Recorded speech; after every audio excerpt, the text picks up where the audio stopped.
Good day everyone, my name is Ravel Grace L. Review from BSTCM 2K2, here to report about Ethernet. So the objectives for this report is to know more about Ethernet, how does an Ethernet work, and the advantages and disadvantages of the use of Ethernet. What is Ethernet? We can see Ethernet everywhere. We can use it in our local environments such as our home, our school, buildings, and offices.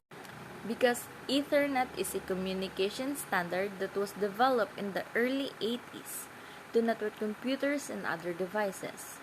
This local environment that I have mentioned is defined as LAN or local area network.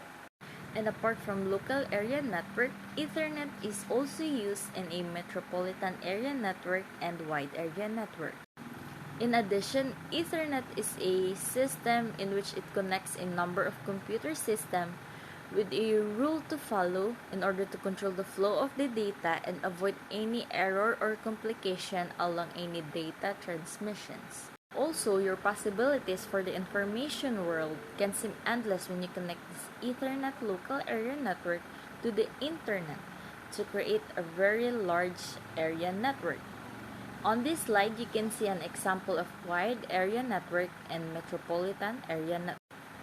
So, wide area network is a telecommunications network that extends over a large geographic area. So, in a simpler term, one is a group of a local area network in order to connect it to the internet. And for the metropolitan area network, it is a computer network that interconnects users with a computer resources in a geographic region of the size of a metropolitan area. Like in this image, we can see that metropolitan area network consists of residential area, office building, university campus, and government buildings. So now, why was Ethernet invented? So in the late 1972, Mitkolf and his Xerox PARC colleagues developed the first experimental Ethernet system to interconnect the Xerox Alto. In addition, the experimental Ethernet was used to link Altos to one another, and then after that, it turned into a servers and then connected into laser printers. And then in our everyday life or everyday use of the internet, we just typically say that we are connected via Ethernet or wireless. However, Ethernet is not a connection type. It is an IEEE protocol or Institute of Electrical and Electronic Engineers. Now that I have said that Ethernet is a protocol versus a physical connection, let's get a little into the weeds of some of the terms. Most communications to our computers or devices travel over one or more network via something called a packet or Ethernet packet. Since there are a multitude of devices that may want to send or receive any data, there have to be some common rules for sending and receiving these packets. On this image, you can see the Ethernet packet in the middle, which connects to a printer, a computer, TV, and consoles. It is to create, store, and share information with others in the location or in the local area. Now, let us proceed to the Ethernet wired system. Ethernet is a wired system that started with using a coaxial cable and has successfully progressed to now using twisted pair copper wiring and fiber optic wiring, like you can see in the image. Coaxial cable or coax is a type of electrical cable consisting of an inner conductor surrounded by a concentric conducting shield with the two separated by a dielectric. Many coaxial cables also have a protective outer sheath or jacket. So more about the image, fiber optic cable is used to connect two Ethernet packets, and then twisted pair cable is used to connect the Ethernet packet to a device. So now, let us question, who invented the twisted pair wiring? It was Alexander Graham Bell who invented the twisted pair wiring in 1881. So, twisted pair cable is a type of cabling that is used for telephone communications and most modern Ethernet networks. In addition, it is a pair of wires that forms a circuit that can transmit any data. So the twisted pair cabling is a type of wiring in which two conductors of a single circuit are twisted together for the purposes of improving electromagnetic compatibility and to provide any protection against crosstalk. So this crosstalk or the noise is generated by the adjacent pair. Now let us proceed to the next slide, which is TCP/IP protocol, which is widely used in the internet connection. TCP means Transmission Control Protocol, and then IP means Internet Protocol. So now we will see that Ethernet IEEE 802.3 has two layers. It is the physical layer and the data link layer. These two layers are defined as the first two layers in the Open System Interconnections model. As you can see on the image below, which is the OSI model for Ethernet/IP, there are 7 layers. For the 7, 6, and the 5th layer, which is the Common Industrial Protocol. And then for the 3rd and the 4th layer, which is a User Datagram Protocol to support data exchange and control applications. TCP is a connection-oriented protocol, whereas UDP is a connectionless protocol. However, we will only discuss the first and the second layer of the Ethernet or the OSI model for the Ethernet/IP. So for the first layer, which is physical layer, it has two types, the cabling and then the devices. First, let's take a look at Ethernet cabling. As stated previously, Ethernet cable come as a coaxial cable, which is not very common except in older installations, twisted pair, and fiber optic.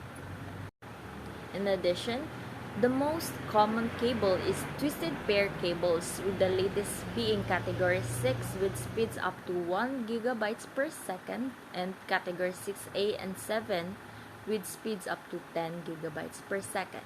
For the category 5 and 5E cables, they are both still used in many existing applications but only handle the lower speeds between 10 megabytes per second to 100 megabytes per second, but 5E and 5 are more susceptible to noise. In addition to cabling, the Ethernet twisted pair utilizes RJ45 8-pin connectors at either end of the cable that is pinned for transmitting and receiving data in either half or full duplex mode. The image that is in the middle is the RJ45 8-pin connectors. So when it comes to half duplex, it only transmits data in one direction at a time. However, when it comes to full duplex, it allows data to be transmitted in both directions at the same time.